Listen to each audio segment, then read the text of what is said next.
Awareness, the final frontier. These are the explorations of Jonathan Robinson and Brian Tom O'Connor. Their continuing mission, to discover fresh new paths to the mystery within, to seek out new joys and new methods of awakening, to boldly go into the heart of expanded consciousness. This is Awareness Explorers.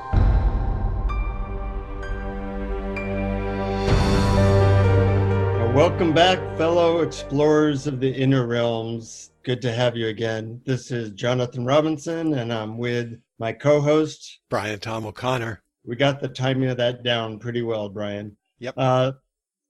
Let's see. Today we are going to be talking about what I call the new spirituality, how the field of spiritual transformation has actually changed over the last 25 years.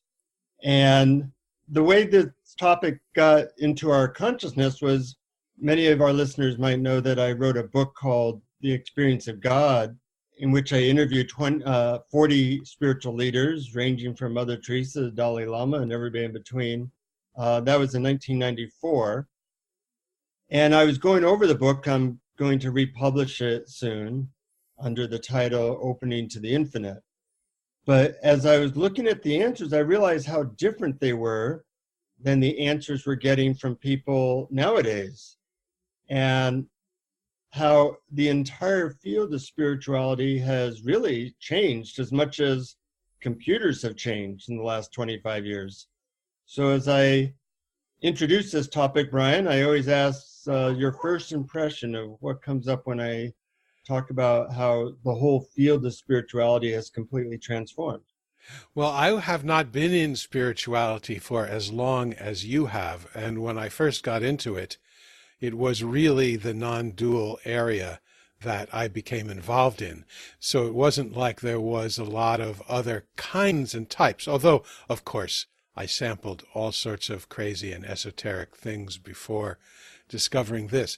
But I guess the one difference that I noticed is that there's less of an emphasis now on a holy person who has all the answers and more of an emphasis on a group of friends. Mm-hmm. Thus, our group called Awareness Explorers. Mm-hmm. But, you know, let me just correct that, because I think both you and I do have all the answers, don't we? Yeah, but I think I misplaced them. Wait a minute. I think they're over there. Yeah. I'm going to have to look for them too. Yeah. Yeah, that's one of, what I did is I wrote an article in which I listed pretty much like 20 changes. And as I was listing them, I realized, wow, this is a completely different animal, and found it interesting. And I'll go over what those 20 changes are. What I found interesting about this was that I tend to think of technology as changing rapidly, and even politics is changing rapidly, but I hadn't thought of spirituality as changing rapidly, because it's been around for, several thousand years. So I was a little bit surprised. And as I went through these 20 changes, I thought most of them were good. They're an evolution, but some of them might be a little bit shaky, that we're heading off into the future and kind of discarding a lot of what's been around for thousands of years. Yes, well, if technology is going to change, it's only natural that practically everything else in our culture is going to change along with it. And I think one of the ramifications of technology changing is that before, we pretty much thought that the ancients had all the answers. And although I think many do, there have been new ways of putting it, new ways of phrasing it. And that's been going around our culture much faster because of technology. New and better ways of putting ancient wisdom has arisen through everything from social media to Amazon to every other form of quick communication today.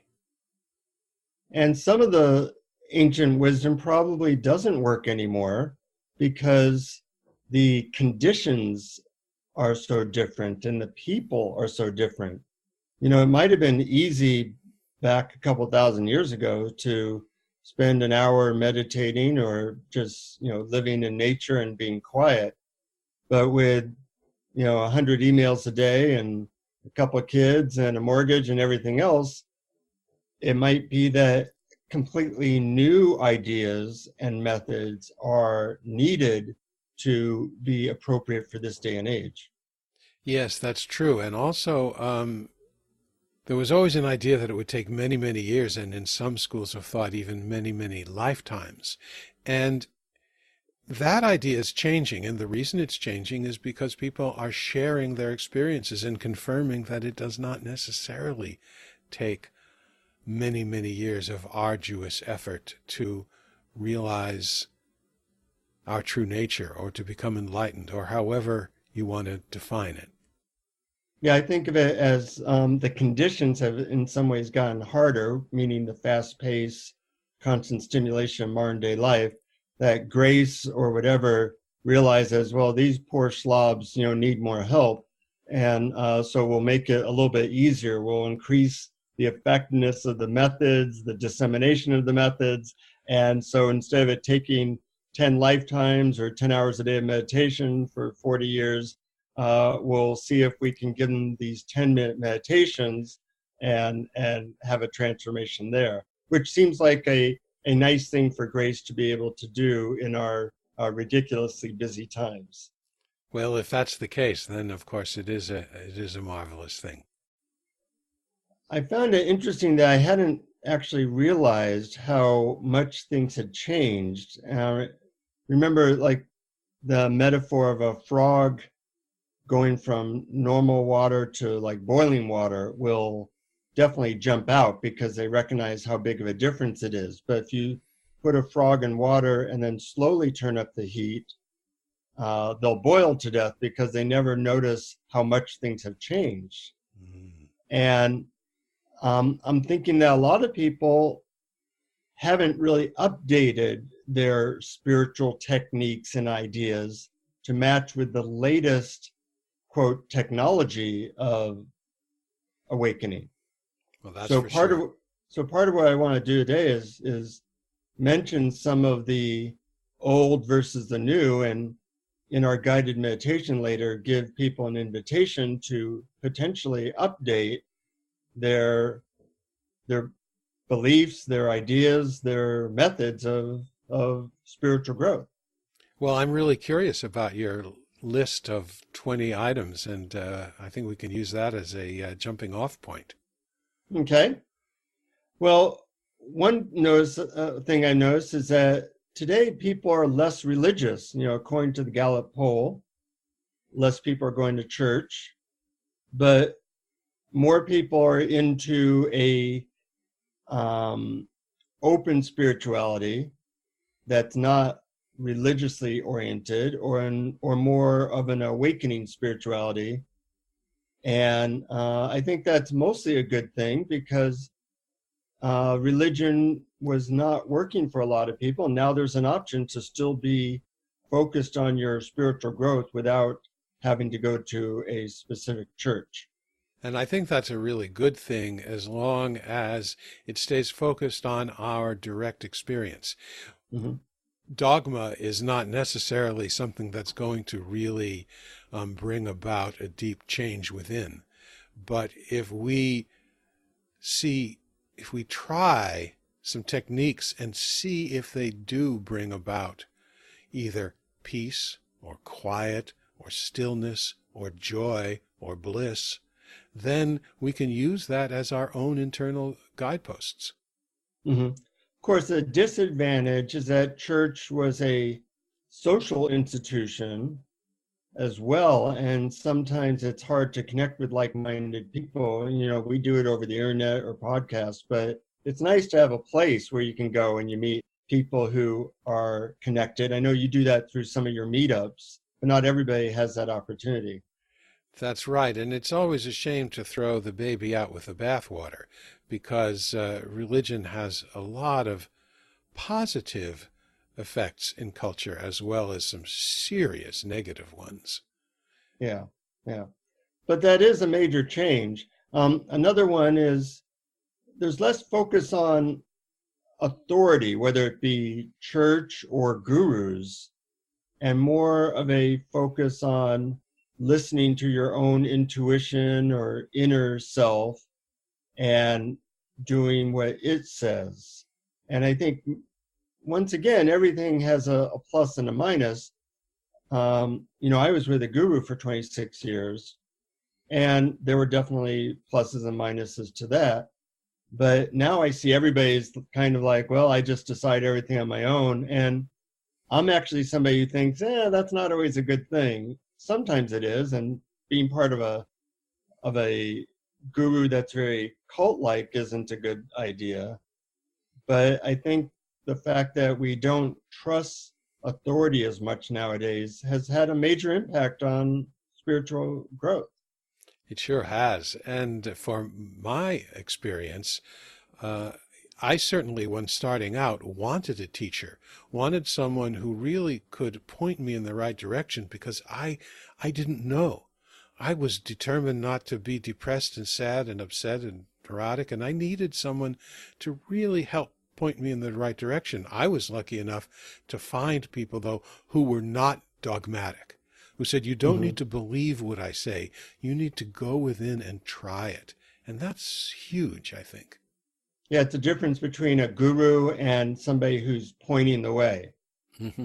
Somebody who's more like a spiritual friend. I kind of see it as a situation where if someone is climbing out of a hole or making their way through the forest, and they've gotten, they've climbed up and see some sunlight, and they reach their hand down and help the next person up. To me, that's a good thing. Yeah. And hopefully our listeners have access to such people.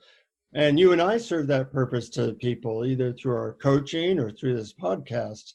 And I have people who serve that purpose to me, where they coach me and they help me on my next step. So I think that can be really healthy. Another change is that, in the 80s and 90s, we had a slogan towards drug use, which was just say no. And now a lot of people I know are doing medicine journeys and guiding people on psychedelic journeys or MDMA journeys and ayahuasca journeys. That's been a huge shift, and it's become very much a part of the culture in California. Yes, and here too as well. A lot of people are into that. I don't have direct experience of that. I haven't done any psychedelics since college days, which at my advanced age was a long time ago. But I know a lot of people who are. I sometimes guide people in these journeys. They come up and they take these things, and I sit there with them and help them out. And it's very healing. I especially have started working with people with PTSD and found that a lot of times people can get over it in just one session. And I think that the drug MDMA will actually be legalized for doing that in about a year, according to my sources. So it's a major change in the culture, and the whole marijuana legalization that's happened in the culture is a big shift in how we relate to these powerful substances. That's right, and it's yet to be seen whether this is a good thing or a bad thing. Yeah, I think it'll be good for some and bad for others. Any tool that's powerful, some people use well and some people abuse it. And it really doesn't matter whether that tool is sex or drugs or rock and roll or gurus or any of the other ways that people have of altering their consciousness. Yes, you got to make sure you use it responsibly. Another change is that there used to be a really big focus on people needing to clean up their act before they could ascend to higher realms. Like you might have to spend 20 years in therapy. And now there's a big focus on direct awakening, just buy this book, listen to this podcast, whatever it is, and you see, well, no, you don't need to be a perfect human being before you tap into your true nature. And I think that's mostly a positive development. Although if you leave that behind, it's still important to grow up as a human being, even if you wake up. Yes, that's really true. It doesn't necessarily solve all the problems in the relative world, but it is interesting. And it's not just, buy a book, listen to a podcast, and then boom. But there is such a thing as the direct path, which is huge right now. Well, huge relatively. It's probably small in our culture at large, but it's the idea that we can look directly and turn our attention directly to our true nature of awareness, as opposed to the gradual path of purification over a long period of time, and then we will somehow be worthy of it. And I see that as a good thing, but only because for me, I failed miserably at one, and the other one works. Yeah, yeah. Well, it's nice to have that option of direct awakening rather than having to work through all 350 different obstacles in our neuroses. Right, right. And I'm still neurotic about many, many things. I have tons and tons of flaws, but to discover that these neuroses are just sort of like clouds that pass in the sky, and I'm really the sky. It just puts them into perspective in such a different way. And it's so much more freeing and relaxed and easing. And it's like, oh, there they go again. Okay, there goes Brian acting neurotic again. But who am I really? Yeah, that can be a really good feeling and change in how one relates to oneself. And I think that that's been a major benefit to a lot of people. Mm-hmm. I also noticed that, it used to be people would refer to finding God. And now you don't hear that term God very much. You hear consciousness, awareness, true nature, awakening. And there's a little bit less of maybe a devotional aspect that, and also less of a authoritative aspect. A lot of people pictured God with a beard in the clouds judging us. And luckily that part is, I think, falling away, and that's good. But I miss a little bit of that devotional energy, which maybe used to be stronger. So once again, there's good and bad, depending upon what one is looking for. But the term God seems to be very passé at this point. Well, I think you're, of course, talking about the spiritual but not religious set. Yeah. And I've seen that too, but lately I've seen it come back in.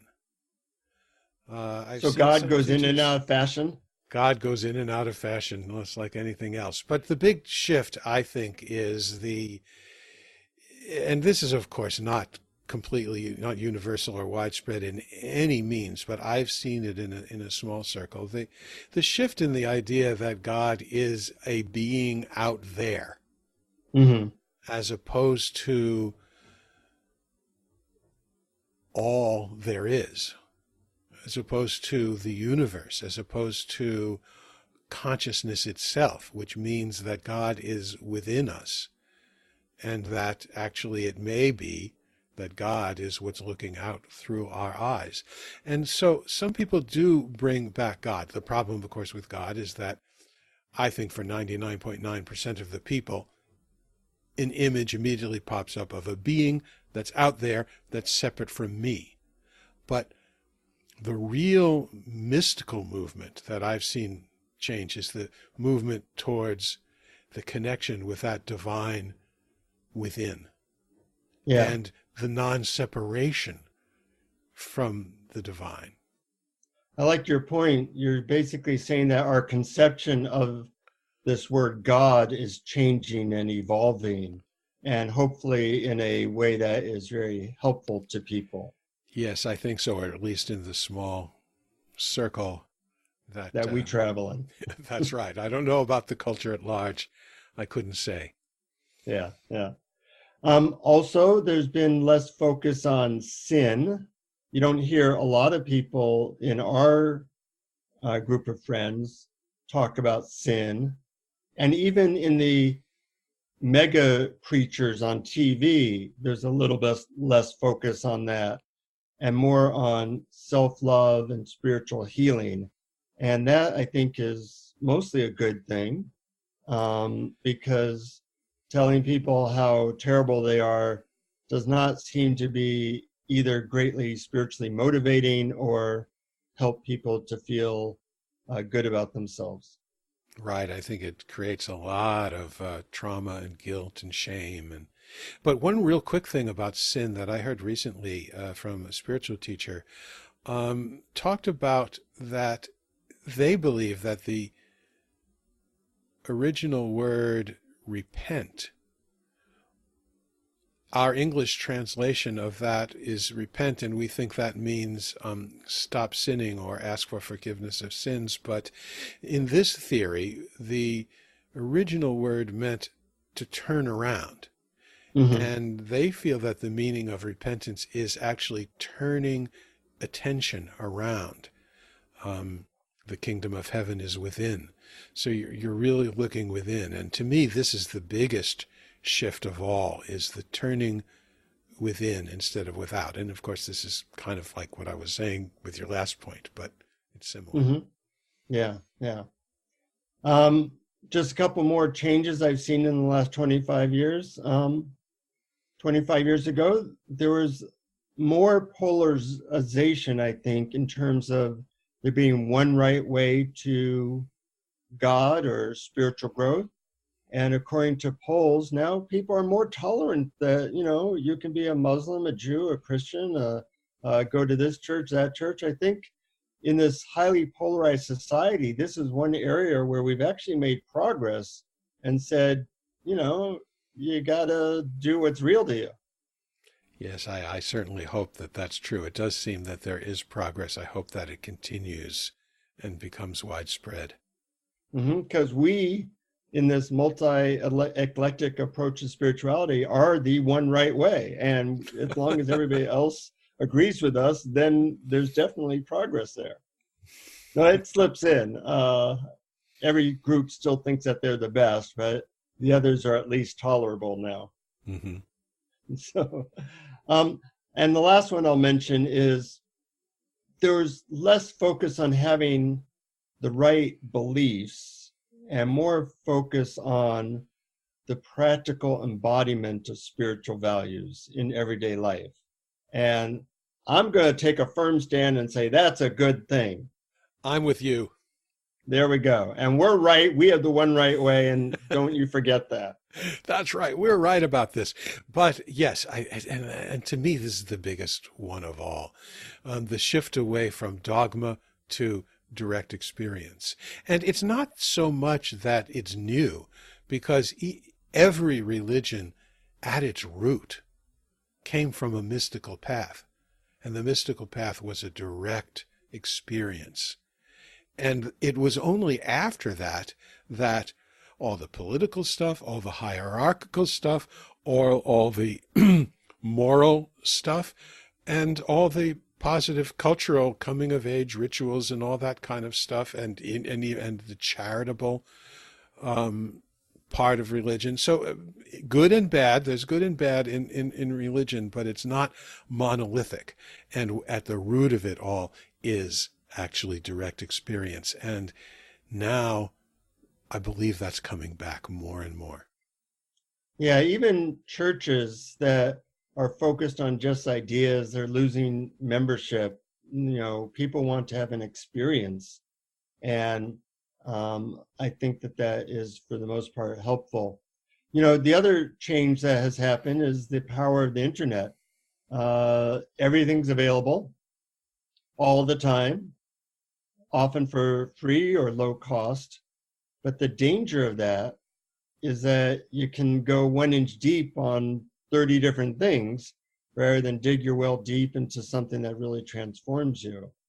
So once again, with something that's powerful, you got to make sure you use it in the right way, or you can go around in circles. It's true. There's good and bad to all of this. I think it is overall a net positive. An But internet positive. an internet positive. But I'm thinking of it from my experience and the people, the experience I know. I don't associate with jihadists and cultists and the people who go on the internet to find people who believe lots of crazy things. And for me, it's not about beliefs at all. It's about, if you try this, if you try turning your attention this way, if you try relaxing and allowing things to be, and then turn your attention to awareness itself, what happens? And so it's not, and you don't have to believe anything to try that. Yeah. And I think that's a big shift recently. And being able to find our tribe this way, because, you know, this podcast is partly our effort to find our tribe. Mm-hmm. You know, because it might be 1/10 of 1% of the population. And if you live in a city, you might have, you know, one other person into this stuff. You might not find them, but through the podcast or through meetups or through workshops and retreats, which are also becoming more popular, you can find these connections. And you really need those connections, I think, in order to move forward on your path. That's right. Can you imagine if you used to, the only way you could ever find like-minded people is if you just happen to come across a flyer on a bulletin board somewhere, or as opposed to now where you can just do a search and find a group that's into it. Just a little plug.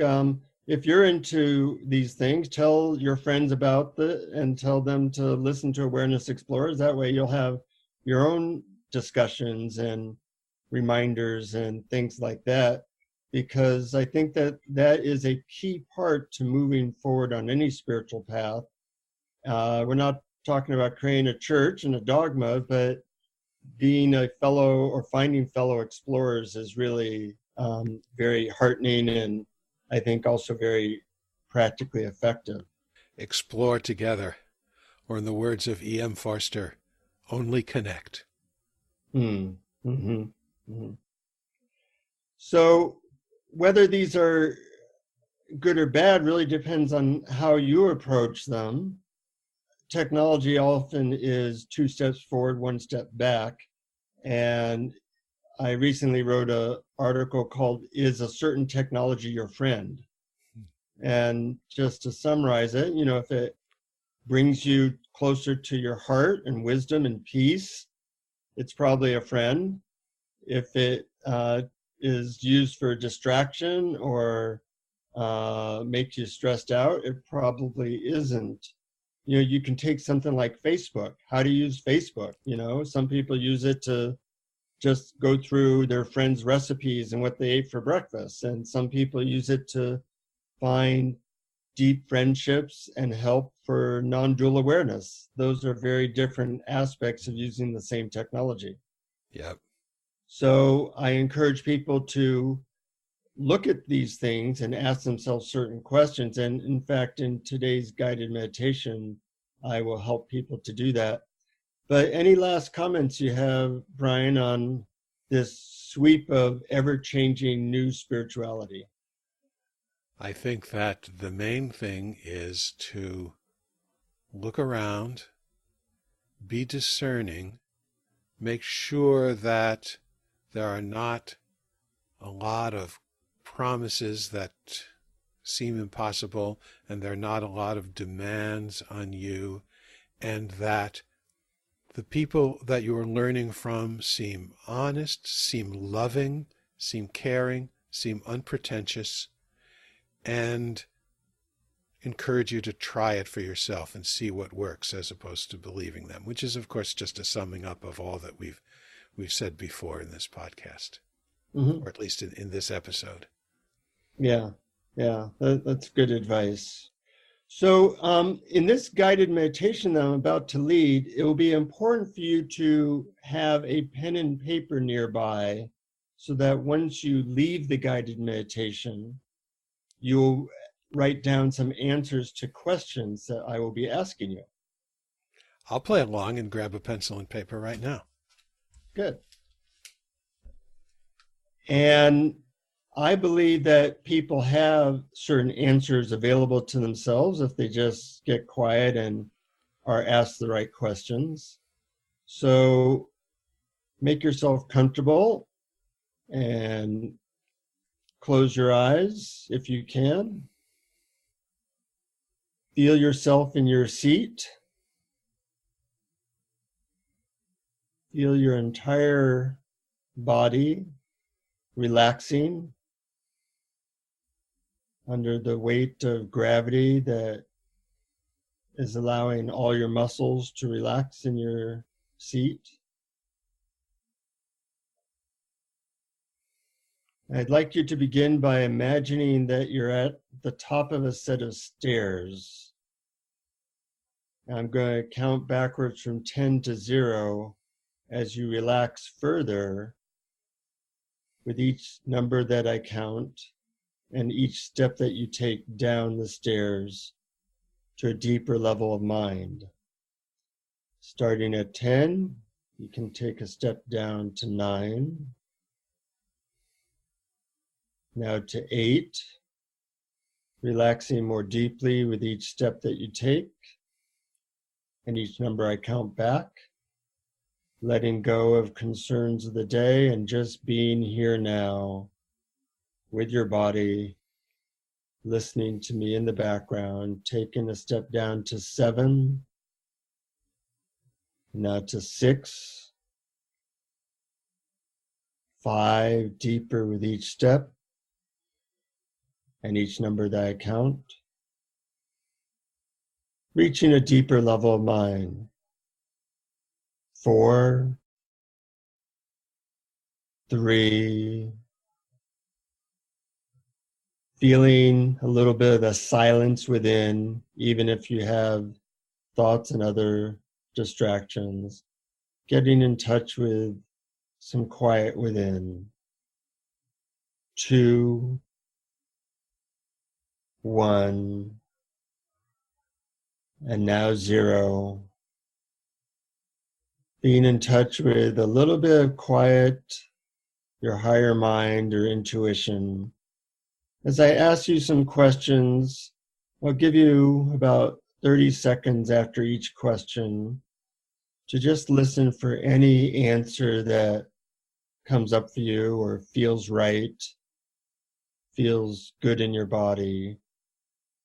Then once the entire meditation is done, I'll review those questions so you can perhaps write down any intuitive insights that you received. So the first question is, what have you believed in the past, either idea or belief from the past, that no longer seems to serve you? It might be about God or a method or a group. But what beliefs or ideas from the past have you had that might no longer be serving you in your life today? Take about 30 seconds to just see if any intuitive answer comes up for you.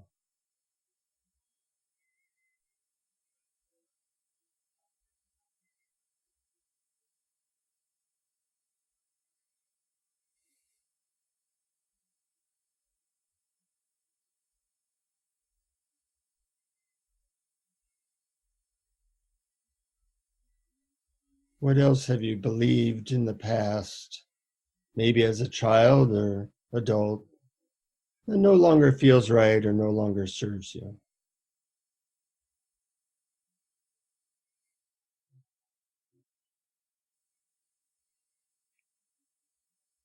Good. And now a somewhat related question. What practices from the past, either meditations or techniques or whatnot no longer seem that helpful to you? Do any fall into that category? Take 30 seconds and ask yourself, what practices from the past that you may have been using no longer seem that helpful to you?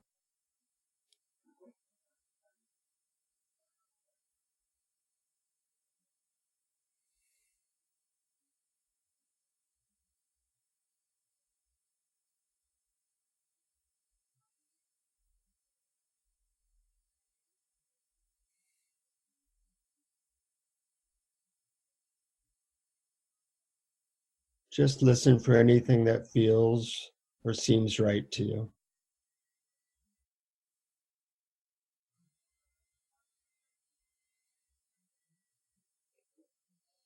Good.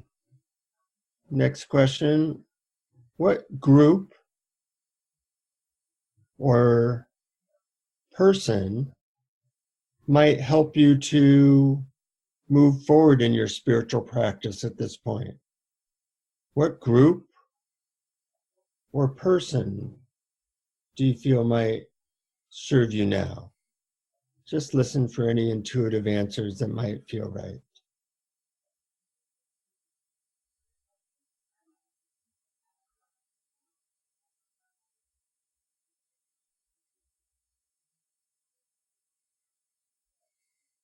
It might even be a book or someone you can find on the internet. That could be helpful.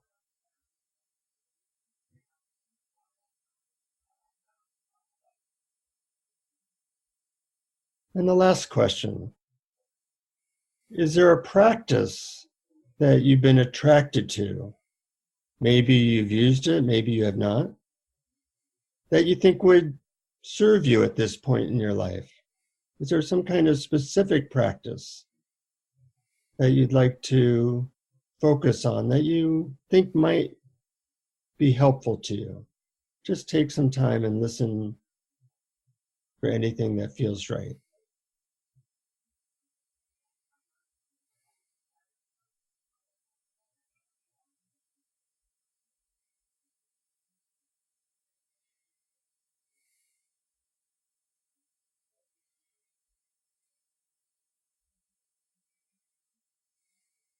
Gradually, as you become aware of where you're sitting, I'm going to bring you back up to your more normal state and slowly repeat the questions. And if you had any intuitive insight into any of those questions, I would encourage you to write them down.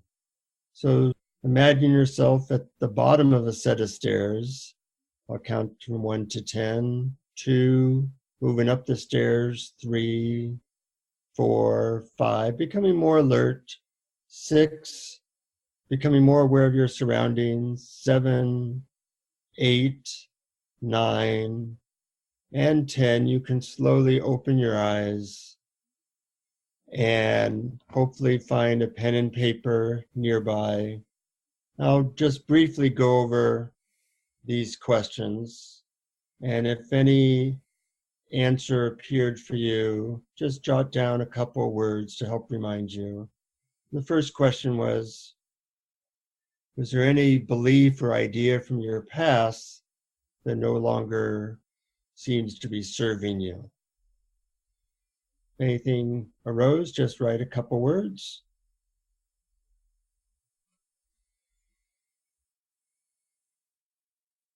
Anything from your past that you believed that maybe no longer serves you. Second question was, any practices from the past that no longer seem to serve you, that you might be able to let go of? Just take a few seconds to write down anything that may have arisen for you.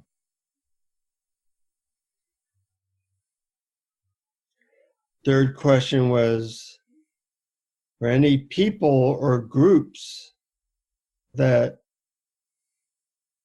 you feel could serve you now? Any people or groups that you feel could serve you now? Maybe you've been attracted to them, or you want to further dive into their work. just write out a reminder note about them.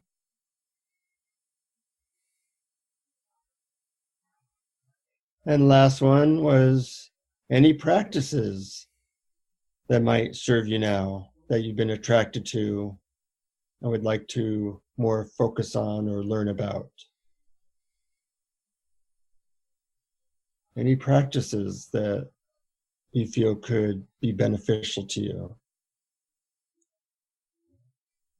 And as you look over any notes that you wrote or contemplate any of these insights, hopefully you will also be entering into your own new spirituality and accelerating your progress. And feel free to use that in any way that is beneficial to you. So Brian, how was that for you? Well, I love the fact that when we get quiet, answers come. In my case, there were some surprising answers to the questions that I could not have predicted would come. But when I was just really quiet and not really thinking about it, just allowing whatever answers popped in, some really interesting ones did, and I enjoyed that a lot. Good. I hope that's true for our listeners as well. I find that my thinking mind and intuitive mind are often very different.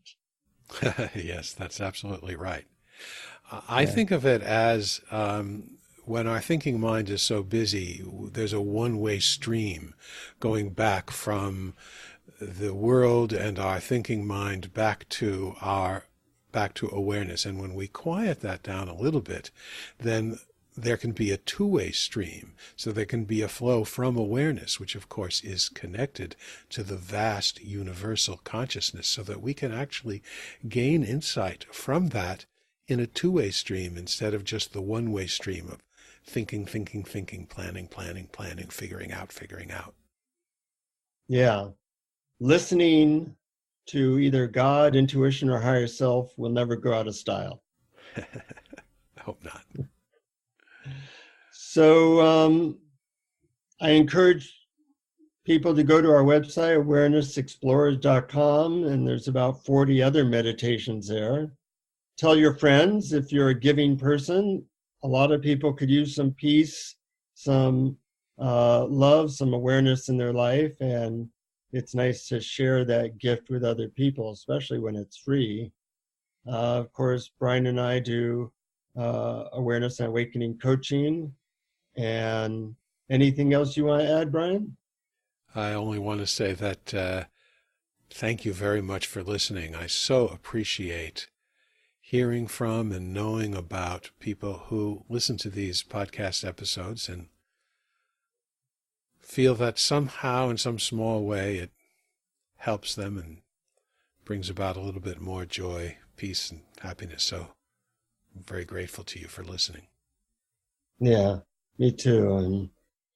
And feel free to email us if you have anything you want to communicate. You can contact us from the website awarenessexplorers.com, and we also have a bunch of stuff on YouTube as well.